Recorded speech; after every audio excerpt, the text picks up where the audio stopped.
ఇక కాకినాడ వద్ద సిచ్యువేషన్ ఏ విధంగా ఉందో కాకినాడ లైట్ హౌస్ నుంచి మోర్ డీటెయిల్స్ మా ప్రతినిధి రాజేష్ అడిగి తెలుసుకుందాం. రైట్ రాజేష్, తుఫాన్ అంతా కూడా కాకినాడకి దగ్గరలోనే నిన్నంతా కూడా కేంద్రీకృతమై ఉంది. నిన్న రాత్రికి తీరం దాటింది. రైట్ నౌ కాకినాడ వద్ద సిచ్యువేషన్ ఏ విధంగా ఉంది?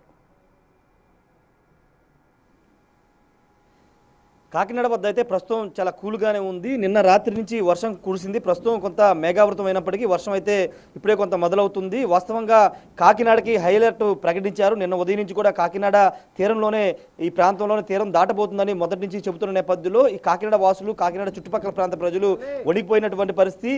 ఈ నేపథ్యంలో కాకినాడకి కొంచెం దూరం అంటే నర్సాపూర్ అదేవిధంగా అంతర్వేదిపాలెం ఈ ప్రాంతాల్లో తీరం దాటే క్రమంలో కూడా ఆ ఊహించినంత ఎఫెక్ట్ అనేది కనబడకపోవడంతో ప్రజలు ఊపిరి పీల్చుకున్నారని చెప్పాలి. ముఖ్యంగా కాకినాడతో పాటు పిఠాపురం కాకినాడ యానం ఆ ప్రాంత ప్రజలకు సంబంధించిన విషయంలో కొంత సేఫ్ అయ్యారనే చెప్పాలి. వాస్తవంగా 1996 నాటి తుఫాన్ని గుర్తు తెచ్చుకున్నారు. నిన్న ఉదయం నుంచి కూడా ఈ కోనసీమ వాసులంతా కూడా భయపడిపోయారు. ఆనాటి తుఫాన్ మళ్ళీ అంత ఎఫెక్ట్ ఉంటుందని చెబుతున్న నేపథ్యంలో భయపడిపోయినటువంటి పరిస్థితి. ప్రస్తుతానికైతే చాలా చోట్ల అంటే కొన్ని చోట్ల చెట్లు విరిగిపడిపోయినప్పటికీ మేజర్ డ్యామేజెస్ అయితే పెద్దగా జరగలేదని అధికారులు అయితే చెబుతూ ఉన్నారు. ప్రశాంతంగానే తీరం అయితే దాటింది. ముఖ్యంగా బలపడినటువంటి నిన్న రాత్రి తీరం దాటిన తర్వాత మోంతా తుఫాను బలహీన పడుతూ ఉత్తర వాయువ్య దిశగా బంగాళాఖాతంలో కొనసాగుతున్నటువంటి పరిస్థితి.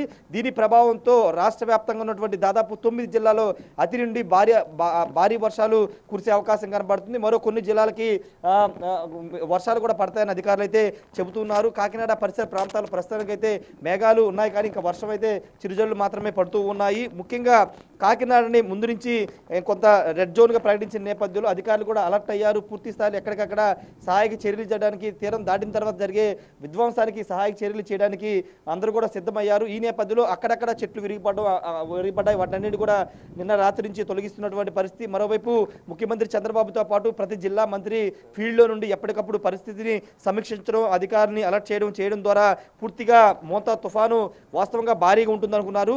నిన్న తీరం దాటిన తర్వాత కూడా కొంత ఎఫెక్ట్ ఉంది కాబట్టి దానికి అనుగుణంగా ఎక్కడికక్కడ చర్యలు తీసుకున్నారు. మరోవైపు ఉప్పాడ తీర ప్రాంతం అంతా కూడా అల్లకల్లోలంగా మారింది. మొత్తం ఉప్పాడ బీచ్ రోడ్ కూడా కోతకి గురైనట్టు తెలుస్తుంది. అక్కడ వెంటనే సహాయక చర్యలు కూడా చేస్తున్నారు. ఎందుకంటే అక్కడ సముద్రం కోతకు గురయ్యి ఊళ్ళోకి నీరు వచ్చే ప్రమాదం ఉందని కూడా అధికారులు చెబుతూ ఉన్నారు. ప్రస్తుతానికైతే మోంతా బలహీన పడింది కాబట్టి ప్రజలంతా కూడా ఊపిరి పీల్చుకున్నారు.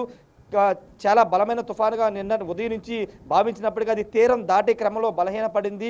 వాస్తవంగా నిన్న రాత్రి 11:30 నుంచి 12:30 మధ్యలోనే తీరం దాటింది. తర్వాత బలహీన పడుతూ అది బంగాళాఖాతంలో ఉత్తర వాయువ్య దిశగా కదులుతుంది. ప్రస్తుతానికైతే ప్రాణ నష్టం కానీ ఎక్కడా కానీ సంభవించలేదు. కోనసీమ జిల్లాలో మాత్రం ఒక చెట్టు విరిపడి మహిళ అయితే మృతి చెందిందని అంటున్నారు. దానికి సంబంధించి అధికారిక సమాచారం కూడా రావాల్సి ఉంది. అయితే నిన్న రాత్రి నుంచి చాలా ప్రాంతాలలో విద్యుత్ సరఫరా నిలిచిపోయింది. వైర్లు కూడా తెగిపోవడంతో విద్యుత్ సరఫరా నిలిచిపోయింది. కాకినాడతో పాటు కాకినాడ రూరల్ యానం అదేవిధంగా ఆ ప్రాంతాలన్నిటి కూడా విద్యుత్ సరఫరా నిలిచిపోయింది. విద్యుత్ పునరుద్ధరణ పనులు కూడా శరవేగంగా చేస్తున్నారు. ఇక మున్సిపాలిటీకి సంబంధించినటువంటి కాకినాడ చుట్టుపక్కల ప్రాంతాల్లో చెట్లు విరిగిపోయిన చోట వాటన్నిటి కూడా తొలగిస్తున్నటువంటి సిచ్యువేషన్ కూడా కనబడుతుంది. ప్రస్తుతానికైతే ప్రజలంతా సేఫ్గా ఉన్నారు. ముఖ్యంగా కాకినాడ ప్రజలు చాలా భయభ్రాంతులకు గురయ్యారు. ఎందుకంటే కాకినాడ తీరంలోనే తీరం దాటబోతుందని నిన్న నుంచి చెబుతున్న నేపథ్యంలో కొంత భయపడినటువంటి మాట వాస్తవమే. కానీ ప్రస్తుతం ఎలాంటి అలజడి లేకుండా తీరం దాటడంతో కాకినాడ ప్రజలైతే ప్రస్తుతానికి ఊపిరి పీల్చుకున్నారని చెప్పాలి.